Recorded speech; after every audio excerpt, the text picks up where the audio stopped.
Welcome everyone to History Gone Wilder, part of Half History Will Travel. I am your host, the Wilder Historian, and since we are in August, I thought it would be a good idea to highlight the Second Battle of Manassas and read the account of the commander of the Iron Brigade, Brigadier General John Gibbon. In the Battle of Bronner's Farm, the Iron Brigade would take on the Stonewall Brigade, and then during the Second Battle of Manassas, they would take heavy casualties with the repeated assaults against Stonewall Jackson's lines. I hope you enjoy this account.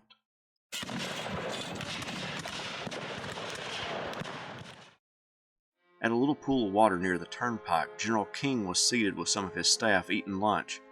I reported to him and asked if I should follow Hatch along the turnpike. Receiving an affirmative answer, my brigade moved off, followed by my own battery under the command of Brevet Captain J.B. Campbell. The turnpike, straight as an arrow, passed in our front through a strip of heavy timber which extended across the pike. On emerging into the open ground beyond, I could see no troops, Hatch's brigade having disappeared behind another piece of woods in our front. Riding just ahead of my leading regiment, I reached a gentle rise on the north of the pike and paused to look around me. Not a moving thing was in sight, but on casting my eyes to the left, there suddenly appeared, coming out of the timber a short mile away, a number of horses. I had scarcely had time to think whether they belonged to friend or enemy, or whether we might have any cavalry in that direction, when I was struck by the fact that the horses presented their flanks to view. My experience as an artillery officer told me at once what this meant: guns coming into battery. I dispatched a staff officer to the rear to bring up my battery at a gallop, and he had scarcely left me when several shells came screaming over our heads.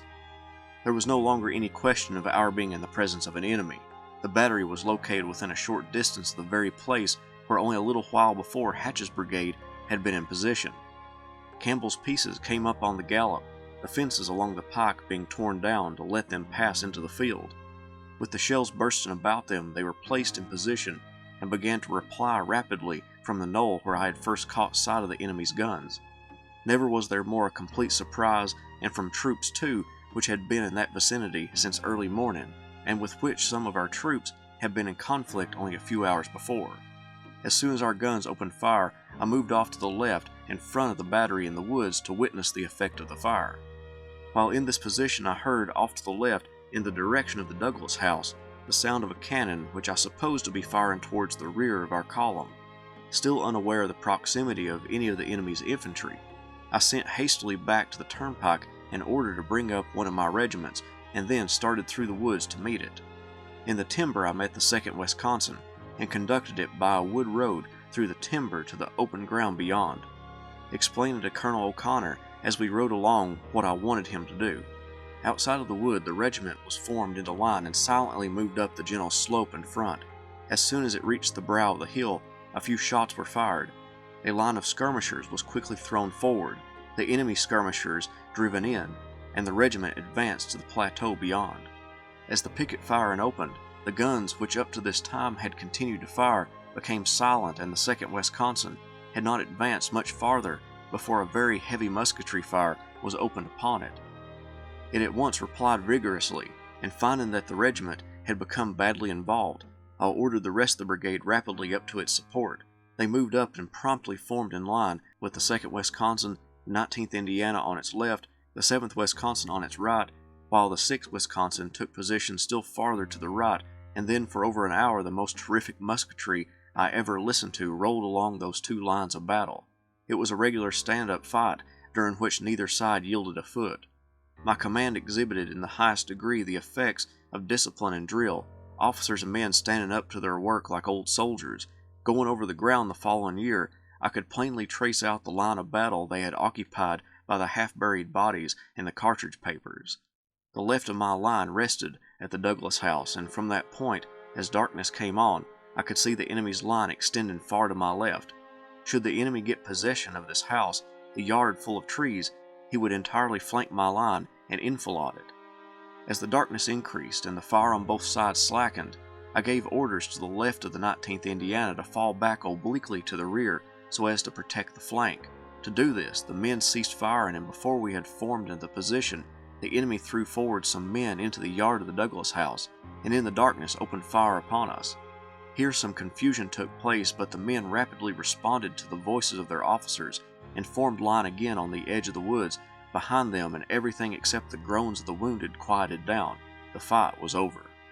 This fight was the baptism of fire by my brigade, and we paid for it a heavy penalty. Out of the 1,800 men I took into action, about 1/3 were killed or wounded in the space of 1 hour and a half. O'Connor, colonel of the 2nd, was killed, Cutler, colonel of the 6th, wounded, Colonel Robinson, Lieutenant Colonel Hamilton, and Major Bill, all of the 7th, wounded, besides many other commissioned officers in all the regiments, killed or wounded.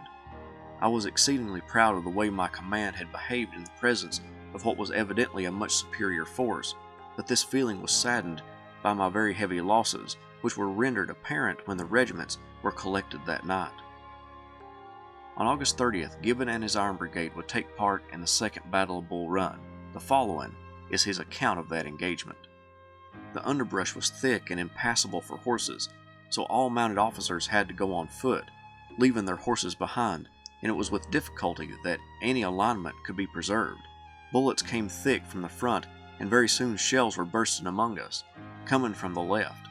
Still, we moved forward, unable to see far through the thick underbrush which broke up our line, separating the regiments, until I found myself standing in the rear of the only one in sight, the 6th Wisconsin.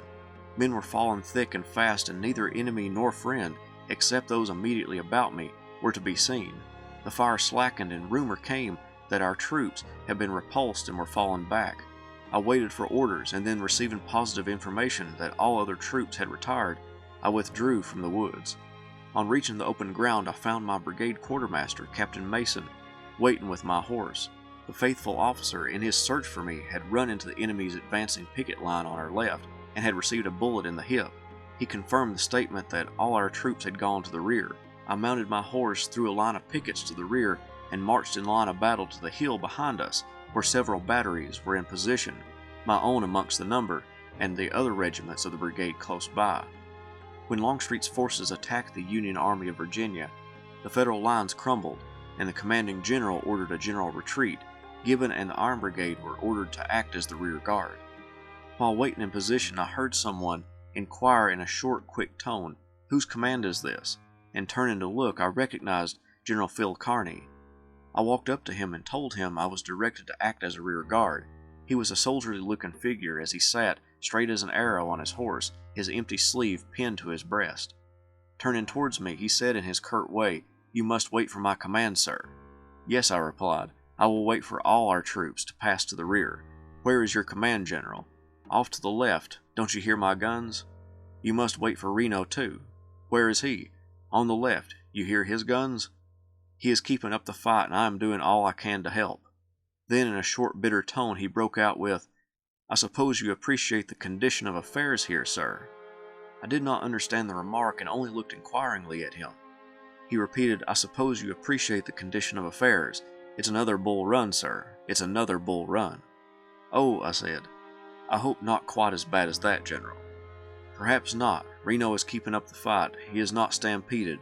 I am not stampeded. You are not stampeded. That is about all, sir. My God, that's about all."